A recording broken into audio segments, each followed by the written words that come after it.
Magandang hapon guys, welcome sa ating channel ko, Full of TV. For today's video, dito tayo sa taas. Yun, yung mga warriors pinawala natin. Yun pa siya, yung iba. Abang-abang tayo sa ating entry guys, na si Mr. 588. Wala pa. Ito guys, nakawala lang to. Ito yung mga ibon na to. Grabe, sama ng panahon, yung binitawan doon sa Cagayan, ganito din kasama yung panahon.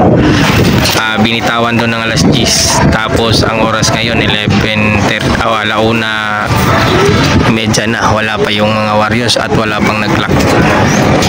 Tayo, tingin na lang tayo sa ibon natin dito sa taas. Update ko kayo mamaya guys pag umuwi na yung warriors natin. Bye. Yan guys, hapon na, alas 5 na guys. Sa special race natin guys sa Cagayan. Walang nag-daybird, walang nag-clock. Antayin na lang natin yung ng presidente ng club kung anong desisyon niya.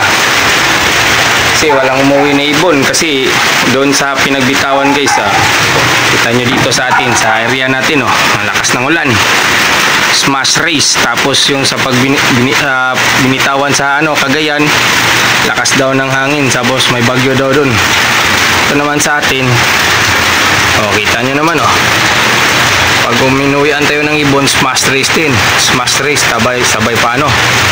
Grabe talaga, mukhang abutin pa to ng umaga yung derby nito, kung anong desisyon ng mga warriors natin guys. Ganda pa naman ang kondisyon niya nun ni Mr. 588. Update ko kayo bukas guys. Puputulin muna natin yung vlog natin dito kasi napakalakas na ng ulan. Bukas update ko kayo sa announcement ng ating club kung mag 2 days race pa tayo kasi walang umuwi na ibon.